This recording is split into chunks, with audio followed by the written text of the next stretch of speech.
everyone, and thank you for joining us for this special broadcast. I'm Tori Ziege, and today I'd like to introduce you to a special NFL agent who has joined us here today. He's not only an NFL player agent, but years ago he took the field himself during one of the most controversial high school football seasons in Massachusetts history. In the midst of the 1994 teacher strike, Sean Stellato led the Salem High School football team in an unforgettable season and a campaign for a Super Bowl. That campaign has led to shape Sean's life, not only his life, but the lives of many other players. And today he's here to talk about that season for the subject of his new upcoming book, No Backing Down. Sean, how are you doing today? I'm doing fantastic. I'm truly blessed and happy to be here and honored to be here, and I appreciate you having me on the show. We're very happy to have you, Sean. And we'll let you get into the details of the book in a moment, but I just want to say I love this title, No Backing Down, because it's not really only a catchphrase for this season, but really your life as a whole. Yeah, it really is. I think in life, anytime you have obstacles, you can either make a decision if you want to attack it and face it, or you want to turn around and go the other way. Mm-hmm. It's been the story of my entire career. I've faced adversities along the way, and I think the title kind of goes hand in hand with my journey to where I am right now. And can you talk about some of those adversities? I know people always doubted you as a player and as an agent. Yeah, it started off at a young age. I was always challenged with my size as an athlete. I wasn't very tall, and I wasn't very muscular, but I had something that didn't matter. It really came from the genes of my late grandmother, who was my true inspiration, my hour, my parents, my work ethic. And my father, I remember as a kid, always used to tell me someone can be bigger, faster, stronger, tougher, but no one can ever outwork you. And I've kind of took that advice and sprinted with it. And, it was, I remember like yesterday, sitting in gym class, going through the pretending it was the end of the game, and we had the ball, and I had my receiver out wide, and we're going kind of 5, 4, 3, and I'm hitting them deep. I'm making a little, remarks about it, real passionate about the play. And I had a former coach come up to me, and gym teacher, and he looks at me. You're too small. You'll never play it down here at quarterback. And it was right there a defining moment in my life in the spring of 1994, which really shaped me. I lit off an internal flame, and I went with it. I remember after we lost the 1993 Thanksgiving Day game as a scrawny sophomore, mm-hmm. I walked into the coach's office and demanded to talk to Coach Brown. I said, Coach, if you give me the ball for next year to be the quarterback, you won't be feeling how you're feeling right now. I'll lead this team in the Super Bowl. And he looked at me like he was about to write a prescription to go see the nurse that I was on drugs. My only drug was hard work and passion. And that's what I did. I went out there and I trained my mind, body, and soul for the moment to have that opportunity to be the quarterback. And I knew we had talented kids. It was just about it, putting really the puzzle together. And that's what we did. But growing up, shortly after the gym episode, staying in the gym, I got robbed at gunpoint. 9mm put to the back of my head after the senior prom. I was a sophomore. I went wrong place at the wrong time. So I always had from that, and trying to telling people I was going to be a Division I dual athlete. It's almost impossible to do. And I just continue to work hard, continue to use words and adversity more as fuel to the fire, and I was able to do that. And even in my career now as a sports agent, it's fair, it's very competitive, but very passionate about it. And there's been a lot of trial and error, a lot of growth spurts along the way. Fortunately, I have safety nets, and I've had some mentors that have really advised me and held my hand a little bit. And I've really taken a lot from that season. Mm-hmm. As a high school player to now a sports agent, and been able to convey a lot of those things, some real life experience that when I work with NFL players, I'm not speculating for what I'm doing.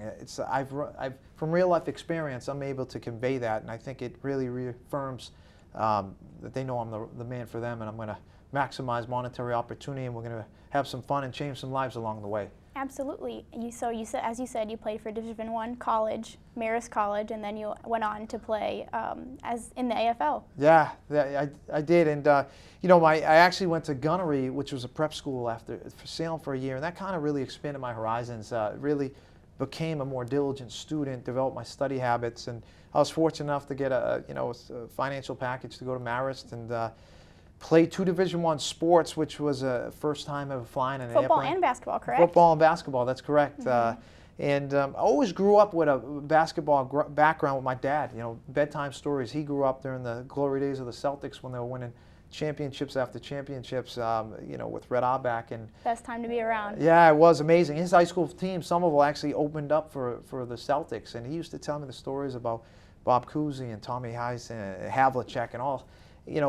That kind of really wanted me to play basketball and gave me a lot of passion with hoop. And I went to Marist and had a good year. Was a 2.5-year starter, led the team in touchdowns and receptions, and had a stint. Played professional football. That was one of my goals as a kid growing up, and played against some of the fiercest competition down in Florida with my first pro contract I signed. And I learned right out of the gate. I held my own, but it was strictly business. Pro sports were, and falling in love with the movie Jerry Maguire in '96. I said, this is something I really want to do and I'm passionate about. But yeah, I had a good stint, 2.5 years playing pro football. Absolutely. So you've had a long career and really a lot of great experiences achieving those dreams. But this book takes place before all of that. In 1994, like you said, right after that spring, you're going into your junior year of high school. And that's where the book primarily takes place, correct? Yeah, it does. And we started off where it actually starts going into my sophomore year, and I told the story a little bit about going in the coach's office. And I did that. A lot of people say kind of it was the Joe Namath, guaranteeing the Jets were going to win the Super Bowl. But I really, my late grandmother, who was dying during that season, very inspirational and very foundation of my faith, and gave me that confidence to get up and do that and to make a statement. But from that and on, the day after that Thanksgiving Day game, they lost, which they would have had a chance to go to the Super Bowl. I was at Bertram Field running in subpar temperatures and with a mission. And how everything really transpired, through that, and then we fast forwarded a little bit to actually, going into that season, which we did not have a lot of starters coming back. We did play for a legendary coach, Coach Ken Perrone, one of the winningest coaches in Massachusetts high school history. His 1970 team up in Maine, Brewer, was number 5th ranked in the entire country. It was Salem, Mass. One of the most historical cities in New England, if not the country. And I understand that historical city, you kind of played into that to start out your book. It's a really unique thing that you did for your book. Can you talk about that? Yeah, I did. And I give the reader an extremely unique tour of Salem. And I think they'll really appreciate that, especially if you're living out in Idaho. Or there's a mystique, there's a fascination with Salem. They see north of 1 million tourists a year. Obviously, the witchcraft trials is something that was a staple for them for history. And we were able to tie in that time, the witchcraft trials and the false accusations into this story, which I think is pretty unique. There's an actual map in the back of the book, which takes the reader on a tour if they do, and some of the spots that I referenced through where the team faced major adversities is mentioned in that map, which I think is pretty cool. Very powerful, getting readers into context, whether you're from Massachusetts or not, whether you're from Salem or not, which is really powerful. And it's a powerful situation, a lot of ties drawn between the witch trials, as you said, and what was going on during that season. Can you kind of set readers in that context? Yeah, intuitively I've always felt it was a great story because it was a true story. And I think the readers will really appreciate, if you look at Salem, Massachusetts, 1692, innocent girls were falsely accused of practicing witchcraft. 300 years later, our coach was falsely accused of being a cult leader and leading the football team as a football cult. Coach Perrone did not lead us or advise us to do anything negligent or break any laws. Your teenage years, you might think as a teenager are an eternity. They're a heartbeat in life. We had an opportunity to do something that nearly no other Salem High football team has ever done, go to the Super Bowl. And, a lot of my teammates and I, we were using that as an opportunity to get out of the system. The adversity and the colorful characters that I chose to write about, they faced hardships and personal tragedies. I'll challenge any sports book, if not football, to find more colorful characters than the characters I've chose to write about. So I think they're going to really see that correlation between the witchcraft trials, between 300 years. I call it the Salem football trials. Mm-hmm. And I think there's direct correlation there, and I think the reader will really understand and catch it very quickly. Shakespeare, not that I call myself Shakespeare by any means, he was extremely successful, and that was the beauty of going to the gunneries. I studied Shakespeare and I read a lot of his books, and I noticed his ability to develop characterization very early in the story draws the reader in. So I try to use my little Shakespearean one-on-one for that, and I think I've been able to do that a little bit. And it's important to note that these characters are all real. This is a true story, but these are characters that you played with, teammates that you played with. And can you talk about some of the unique aspects that these people brought to this team? Yeah, the thing that's so interesting about is we're very diverse. Mm-hmm. The characters are extremely diverse. One character, Mark Higley, his brother's legs were amputated before the season from a bacterial meningitis. Another character who was mulatto, Phil Downs, very athletic kid. His mom passed away from a drug overdose. He walked in and saw her. Another Latino, Elvin E-Train Rodriguez, witnessed his brother getting hit by a bus, and that was something that really stuck in his mind. His mom always worked 3 jobs, never was around, and he grew up fatherless. His dad wanted nothing to do with him. Another character, his mom was heavily into drugs, and he was raising his 2 little brothers. And then Manuel de Pena, another character from Santo Domingo, very unique, articulate kid. Had big glasses and was just loved to draw and loved to write poetry. And myself, I was living with my dying grandmother. So I think there's from all diverse backgrounds, whether it was being extremely poor and having your apartment infested with cockroaches, whether not having a 2-parent family or even having parents to reach out to and connect with and look for that real life experience where everything you're holding on to is this team and your coach is like a father figure. Mm-hmm. So I think from the dire straits these kids faced, all of us faced, and then having an entire season in jeopardy and the school system shut down, it was a lot of uncertainty and a lot of heartache for a lot of people. Absolutely. So you have this overarching story, which is this teacher strike. Your coach crosses the picket lines to come coach this team who, starting from your declaration that you are going to lead this team to Super Bowl, that's really this team's mission this whole time in the midst of this controversy. And then you have these characters who are going through their own separate controversies.